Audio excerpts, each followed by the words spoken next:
லட்சக்கணக்கான போலி வாக்குகள் கலைந்து போய்விடுமோ என்ற அச்சத்தில் திமுக அரசு எஸ்ஐஆர் என்றாலே பதறுகிறது என எடப்பாடி பழனிசாமி குற்றம் சாட்டுகிறார்.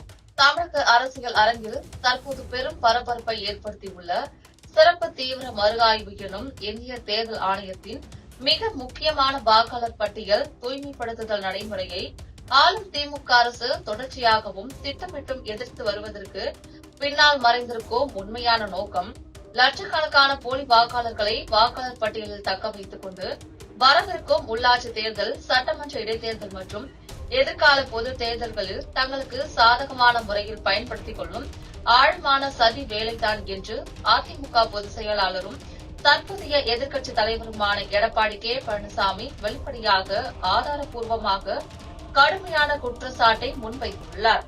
எஸ்ஐஆர் என்ற சொல்லை கேட்டாலே திமுக அலறி அடித்து பதறி ஓடுவதற்கு காரணம், இந்த மறு ஆய்வு செயல்முறை வாக்காளர் பட்டியலில் உள்ள ஆயிரக்கணக்கான போலி பதிவுகள், நகல் உறுப்பினர்கள், இறந்து போனவர்களின் பெயர்கள், வெளிமாநில வாக்காளர்கள் மற்றும் பொய் முகவரிகளை முழுமையாக அகற்றி உண்மையான தமிழக வாக்காளர்களை மட்டும் உறுதிப்படுத்தும் என்பதுதான் என்றும் அவர் சாடையாகவும் துணிச்சலாகவும் சுட்டிக்காட்டியுள்ளார்.